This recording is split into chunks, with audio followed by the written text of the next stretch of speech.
पुराने समय में एक ग्वाले ने संत को तप करते हुए देखा। संत ने बताया ऐसा करने भगवान के दर्शन मिलते हैं। ये सुनकर ग्वाले ने तप करना शुरू कर दिया। एक ग्वाला रोज गायों को चराने गाय से बाहर जंगल में जाता था। जंगल में एक संत का आश्रम था।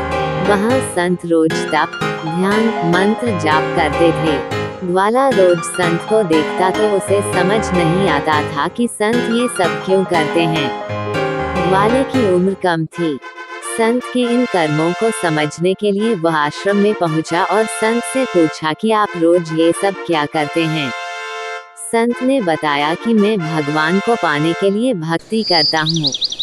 रोज पूजा पाठ, तप, ध्यान और मंत्र जाप करने से भगवान के दर्शन हो सकते हैं। संत की बात सुनकर ग्वाले ने सोचा कि मुझे भी भगवान के दर्शन करना चाहिए।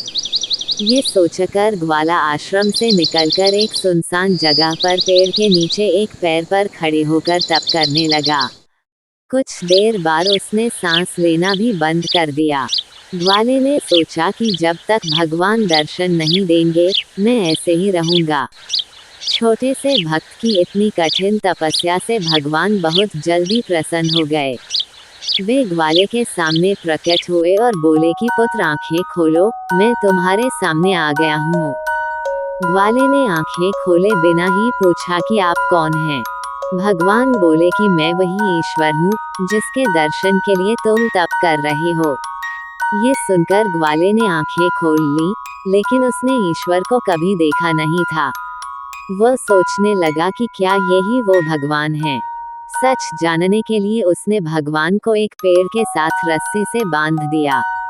भगवान भी भक्त के हाथों बंध गए। ग्वाला तुरंत दौड़कर उस संत के आश्रम में पहुंच गया और पूरी बात बता दी। संत ये सब सुनकर हैरान थे। वे भी तुरंत ही ग्वाले के साथ उस जगह पर पहुंच गए।